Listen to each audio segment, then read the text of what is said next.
Well, he's in a brace right now, so he's out of the little splint, and hopefully we'll have him back here in the next 2 weeks. But he won't play Saturday. No. Any chance you get him back before the next bye? Hoping to get him back for the Yes. for Mississippi game? Yeah. I'm hoping. Hoping. Like what you saw from Shawn Carson? Yeah, he did a good job. You know, showed some good explosion in there, some good tough runs in there, and did a pretty good job in pass pro, so it was solid. You see his confidence rising a lot? No doubt about it. And you can definitely see that he feels more comfortable being back there, and that's good. So I'm expecting to see a lot better out of him this week. Was it just a matter of him getting an opportunity? Coach Purse sort of said, hey, he got his opportunity, and he produced. Yeah, and you know, still going back, I know he was mad at himself a couple weeks ago against Vandy. Yeah, try not to use that word. A failure to protect and secure the ball. But you know, I think over the last couple of weeks he's trying to get his confidence back. He's upbeat, and I think he's ready to do some things and make some things happen. What game would you say has been Mike Davis's best this season? I know he's been pretty consistent stringing them together. Any one game jump out to you?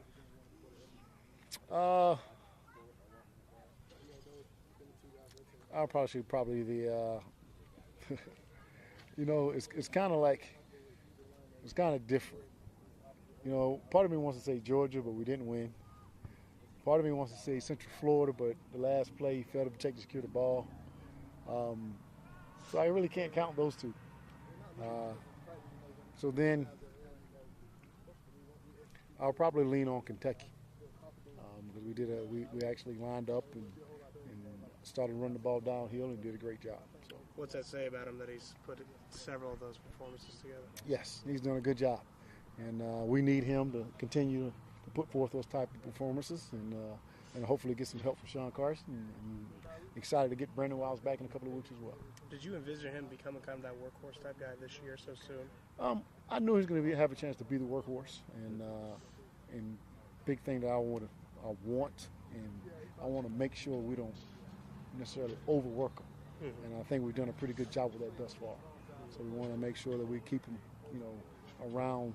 I'd love for him to be that 20 to 25 carries, and then somebody else get that 10 to 15 others. What do you think of Shawn Carson's strength? Speed? Is it? I mean, he's also a thicker back. I think he's like 215. His speed and explosion. I think those are the big things that he brings to the table, because he is one of the fastest guys on the team, and he's definitely very explosive. Do you feel comfortable with either Rogers or Sport for replacing him? Do I have a choice? Probably not. Well, it doesn't matter. I mean, they practice. We'll see. Yeah, I'm confident with them. They'll go out there and play hard. I know they'll give their all, so we'll see what happens. McCullers the biggest guy you faced? Yeah, I have to say so. You know, it was funny because when he was at GMC, I was actually recruiting that area. And I remember watching him as a D tackle down there and how big and monstrous he is. And then, of course, playing against him last year. But he's a big human. He can cause some havoc in there. So we've got to be, we've got to have our feet in the ground, you know, and be able to play real tough against him. So. How important is it this week to get a hat on their middle linebacker, the type of player that he is? I think it's important every week because, you know, typically those middle linebackers, you've got to keep an eye on them. But he's a great football player. He moves well from side to side. You can tell he's the leader of their defense, and certainly you've got to be aware of him wherever he is. How do you feel about the way this line is played?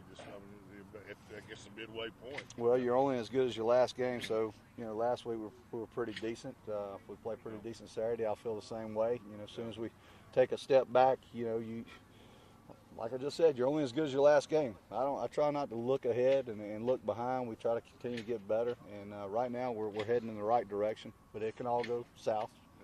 We've got to stay focused and can't get overconfident. We just got to go out there and do our job. Well, you've had 6, you know, so you to look at, and all 6, you think y'all have answered the bell more or less every game? I don't know. You answer that. I mean, we're 5-1. We're 5-1. That's all I care about. You know, there was one game we left out there, so it's all about winning. How much does Connor Shaw's ability to steal first downs, for lack of a better word, help you guys? Unbelievable. Yeah. I mean, just his ability, this knack to pull the ball down and get the first down is so helpful, and you can see it how it takes the air out of defenses when he does it, and that's the great thing about it. And sometimes it limits the pass rush, which, you know, makes those guys hesitant a little bit. But boy, he's so elusive. He's a special player.